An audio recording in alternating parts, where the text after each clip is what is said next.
se topa con el espíritu de San Ignacio de Loyola, quien lo reprende por andarse comunicando, y entonces dice, para ya no ofender al santo, se empieza a llamar Indalecio.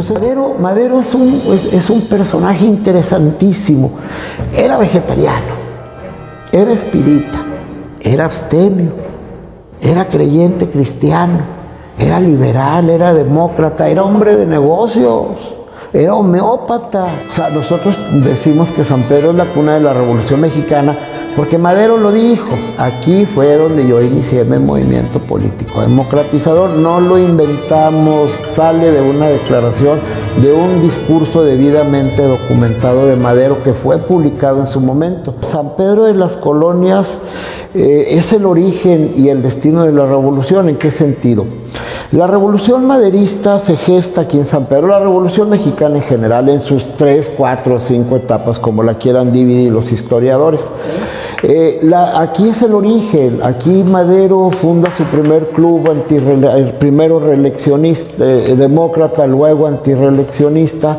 Aquí Madero tiene su primera participación política en 1904. O sea, el origen de la revolución es en San Pedro, y en particular de la revolución maderista. Porque hay que hacer esa acotación. Recordemos que hubo intentos anteriores para derrocar a Porfirio Díaz, a la dictadura de Porfirio Díaz, que empieza como un héroe, hay que recordar, porque Porfirio Díaz es el que realmente derrota al invasor francés en la famosa toma del 2 de abril de 867. Es Porfirio Díaz el que comanda las fuerzas. La historia mexicana se ha manejado muy maniqueamente. En aquellos tiempos, por ejemplo, se festejaba más el 5 de mayo y el 2 de abril que hasta el 16 de septiembre. Luego, con el triunfo de la revolución, Porfirio Díaz pasa de héroe a villano, y eso queda un poquito en las sombras. Pero hubo en ese periodo en que Díaz establece ya su gobierno absolutista, va a haber varios intentos. En 1904, en 1908, los magonistas, los anarcosindicalistas tratan de iniciar un movimiento que no prospera. El movimiento revolucionario que va a prosperar es el de Madero. ¿Por qué va a prosperar el de Madero? Porque Madero, dentro de su propuesta política, nos habla de un movimiento integral. Madero le habla a toda la sociedad mexicana, mientras que los Flores Magón, por ejemplo, la revuelta de las vacas, primero en Ciudad Acuña y después en Viesca, y otros movimientos que se dieron, llamaban a grupos particulares de México, y no, Madero le hace un llamado a todos los mexicanos para que se unan y luchen contra la dictadura, para restablecer lo que él llama la normalidad democrática. Madero admira el periodo juarista, la República Restaurada de Juárez, que es el periodo donde históricamente, después de la independencia, después de las guerras civiles, de la lucha entre conservadores y liberales por el modelo de gobierno a seguir, después de todo eso, Madero considera, y muchos historiadores consideran, que ese periodo en que Juárez fue presidente de la República fue un periodo muy, muy glorioso, donde se respetó mucho la norma. Madero, en su propuesta político-electoral, por así llamarlo, de aquellos tiempos, entra por la admiración de Juárez, y aparte por su formación personal, por su formación ideológica. Él cuando decide entrar a política es porque él viene de Francia, él se educa en Francia, él estudia en Francia, en Alemania, conoce Europa, regresa de Europa. Él, como un antecedente muy importante en la formación de Madero, tiene un espíritu humanista. En ese tiempo estaba el debate entre la filosofía humanista y la filosofía positivista. El positivismo estaba por el progreso sobre todas las cosas, el avance de la ciencia, la modernidad y todo eso, que era lo que pugnaban el grupo de los científicos, que eran los que apoyaban a Porfirio Díaz, el grupo de sabios, ideólogos. Y por otro lado, en Europa estaba la corriente humanista, que ponía como centro de todo el desarrollo del hombre el humanismo, al ser humano, por eso se llama humanismo. Madero se va a Europa a los 12, 13 años y regresa a los 18. Okay.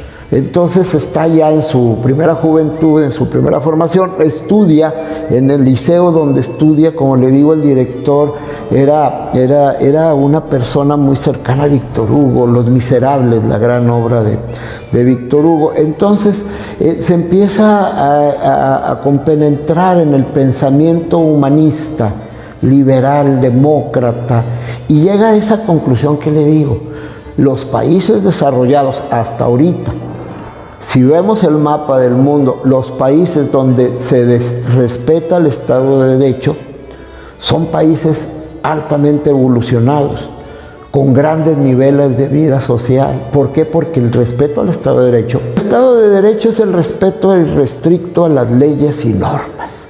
Las comparaciones son odiosas pero necesarias. Por ejemplo, comparemos la sociedad norteamericana con la sociedad mexicana, con todos los defectos de las dos sociedades. Allá cumplen los reglamentos o te multan. Allá tiras la basura, dejas crecer, como dicen, la yarda, el zacate, el gobierno va y lo poda y te multa y te cobra por hacerlo. Allá han destituido presidentes, han sancionado presidentes, han metido a la cárcel a millonarios. O sea, ese es el respeto al Estado de Derecho, cosa que en México hasta ahorita seguimos viendo que no se respeta el Estado de Derecho. Aquí en México seguimos haciendo lo que nos place, violamos la ley a como nos place, y no hay un Estado que nos obligue a cumplir al 100% los reglamentos. En Estados Unidos, por ejemplo, quiere usted poner, o en Estados Unidos, en Francia, en Alemania, en los Países Bajos, en países desarrollados, hay reglamentos que los cumples o los cumples, y aquí no. Aquí desgraciadamente no. Entonces Madero, cuando regresa a México, después de haber vivido todo aquello, llega a San Pedro y encuentra un país donde la desigualdad social es horrible, donde la miseria de muchos es enorme y la riqueza de unos pocos es también enorme. Entonces empieza a ver y empieza a conocer. Madero aquí en San Pedro, a finales del siglo antepasado, es iniciado también en el rito masónico. Ahí Madero va a abrevar más en el pensamiento liberal y en el pensamiento humanista. Yo no soy masón, ni conozco muchos de los preceptos masónicos, pero sí conozco algo de la filosofía masónica. Ellos se basan en el ideal francés, o el ideal francés de la Revolución Francesa es libertad, fraternidad, el humanismo, la fraternidad entre sobre los masones hay muchos mitos. San Pedro fue fundado por masones.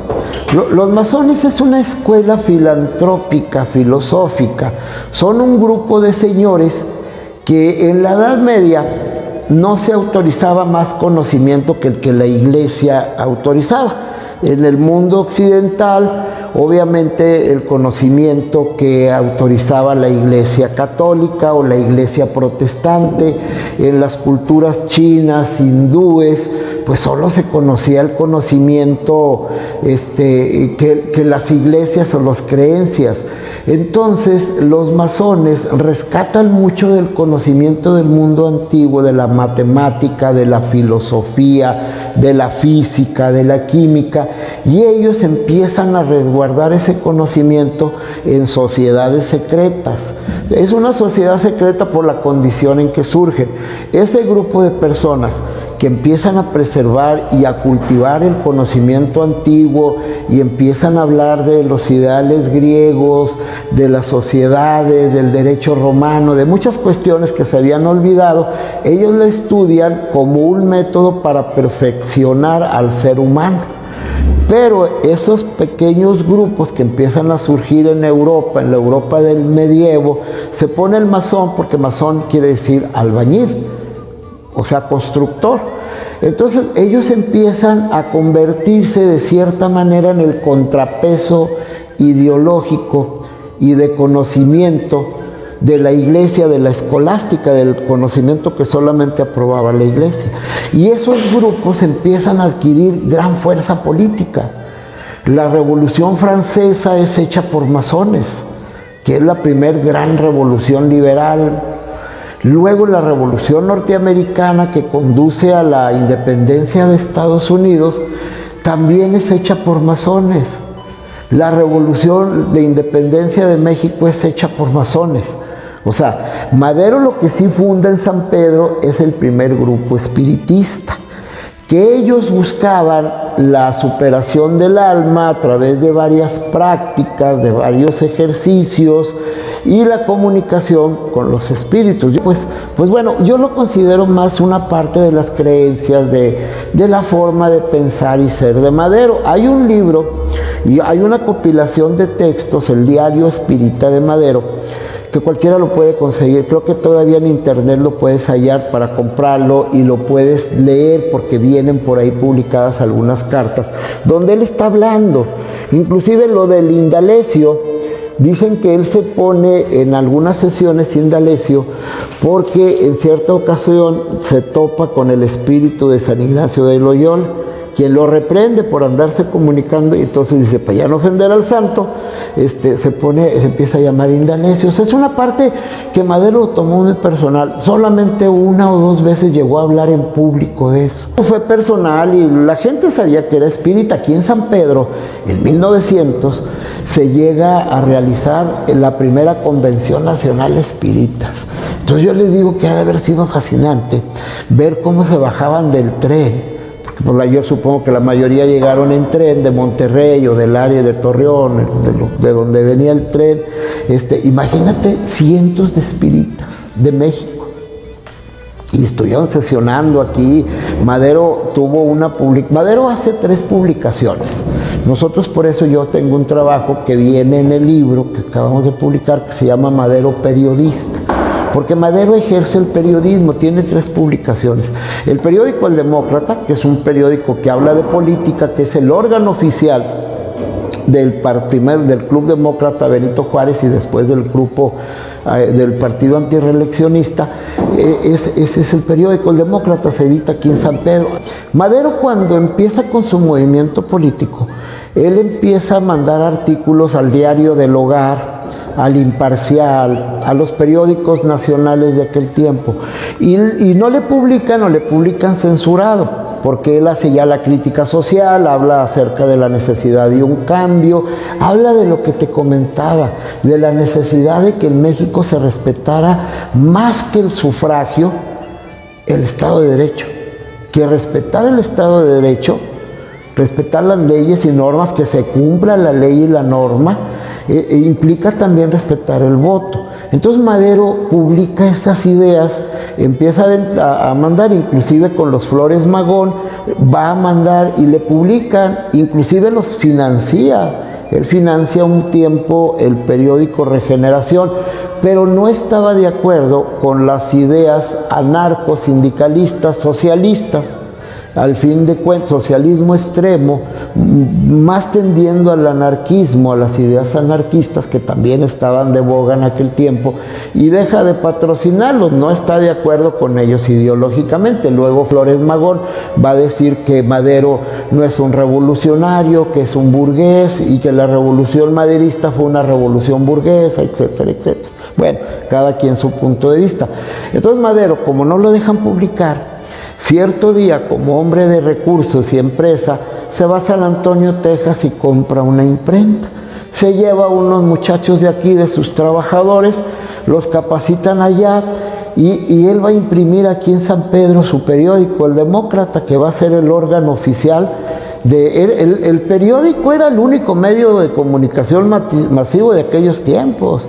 Entonces de San Pedro sale El Demócrata, y el director del Demócrata va a ser el profesor Gabriel Calzada Espinosa, que era masón, que era liberal y que también era miembro del Club Espírita. Va a tener esa inquietud política desde un principio. Cuando llega de Europa, dicen que su abuelito, don Evaristo, lo vio muy inquieto cuando regresa. Entonces le dice, no, mijo, váyase a Estados Unidos a estudiar agricultura en la Universidad de Berkeley, y se va un año y medio a estudiar, y regresa a San Pedro. La primera vez que probablemente está Madero en San Pedro es a los 18 años, estamos hablando de 1891, por ahí, finales de 91, 92, conoce San Pedro, se va a Estados Unidos y regresa para vivir ya definitivamente en San Pedro, para establecer su domicilio en San Pedro, en octubre de 1893, antes de cumplir 20 años. Madero nace en la hacienda de Parras, Francisco Ignacio Madero González, el 30 de octubre de 1873, y se va a establecer en San Pedro a partir de 1893, porque se va a venir a hacer cargo de las haciendas algodoneras. Madero viajaba mucho. Madero viajaba por cuestiones de negocio a Parras, a Monterrey, iba a México, iba a Torreón, pero aquí tenía su residencia. Son como 25, 27 ciudades que se proclaman la cuna de la revolución. Pero la única ciudad donde Madero dice que inició su movimiento político es en San Pedro. Nosotros recogemos esa declaración de Madero en el libro que escribimos sobre Madero en San Pedro. Incluimos en el libro 3 discursos donde Madero reconoce que es aquí en San Pedro donde inició su lucha. Pueden reclamar, Cuatro Ciénegas dice que es la cuna de la revolución porque ahí nació Carranza, Parras, que porque allá nació Madero, pero el único lugar donde Francisco I. Madero reconoció haber iniciado su movimiento democratizador fue aquí, y eso lo dijo el 5 de junio de 1911, y lo dice a finales de octubre de 1911 otra vez, cuando va a tomar posesión de la presidencia de la República, la última vez documentada que estuvo Madero en San Pedro. O sea, nosotros decimos que San Pedro es la cuna de la Revolución Mexicana porque Madero lo dijo. Aquí fue donde yo inicié mi movimiento político democratizador. No lo inventamos, sale de una declaración, de un discurso debidamente documentado de Madero que fue publicado en su momento. Sí, de hecho son textos que yo he escrito en alrededor de 20, 25 años. De que he ido documentando, etcétera. Algunos son recientes, algunos otros ya tienen tiempo. Por ejemplo, yo incluí en este libro, en el año 2008, yo ya trabajaba como reportero, conductor del noticiero de TV Cable. Venía el centenario de la publicación del libro La Sucesión Presidencial, que es uno de los detonantes de la Revolución Mexicana. Es un fenómeno muy interesante, porque estamos hablando de México en 1907, 1908, cuando en el periodo en que lo escribe Madero.